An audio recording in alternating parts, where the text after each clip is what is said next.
A night of chaos in Frisco forces the shutdown of a fair designed to be fun for family and friends. Video shows some of the chaos at the Frisco Fair Saturday night, which prompted the city to revoke the fair's special use permit. City of Frisco said in an online statement that the permit was revoked due to concerns about public safety. Fox 4's Lori Brown live in Frisco. Lori. Clarice, the Frisco Fair would normally be open right now, but instead it is a ghost town. And even though the city revoked the fair's permit for the remainder of the schedule, there's no sign of anyone packing up to leave. This video shows some of the chaos at the Frisco Fair Saturday night. An image sent to us by a viewer shows a person being detained by police. But in the department's follow-up on Facebook, police said social media posts are inaccurately reporting an incident at the Frisco Fair. FPD officers responded to multiple disturbances at the location, including a report of shots fired. However, no arrests were made as a result of these calls, nor any known gunshot victims.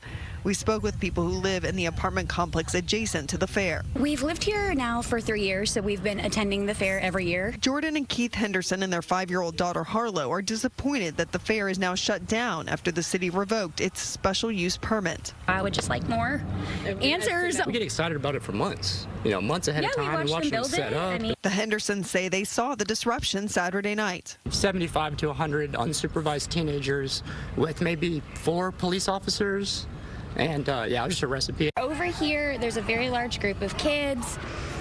I see a handful start running, and then I hear several people, and he did as well, saying they have a gun. They were outnumbered. They were in their cars. They were on their phones yelling at everybody to go home. And these kids were taunting these cops. Dominique Gutierrez, a father of 3, also lives nearby. I didn't hear a gunshot at all.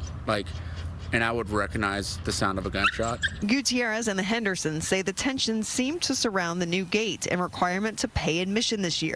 In previous years, teens could hang out with friends inside the fair for free. But if they have to go out and they have to go back into, and pay admission every single time they go in and out, they're going to find trouble. Trouble finds trouble. The city says it revoked the fair's permit due to multiple calls regarding disruptive behavior, arguments, fights, and gunshots. The response to resolve these complaints took approximately 2 hours, requiring 26 police.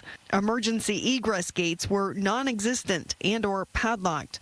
Tuesday, the empty fair is leaving an empty feeling for kids like Harlow. The fried Oreo. So what do you think when you look at all these rides not moving? How does that make you feel? Sad. This afternoon, Frisco Police Chief David Shilson told us in a statement what we saw Saturday night at the Frisco Fair posed a threat to fairgoers surrounding residences and businesses. Officers heard gunshots and confirmed shots were fired through witness statements. Fortunately, there were no gunshot victims. While there were no arrests made Saturday night, we continue to investigate and criminal charges may come in the future.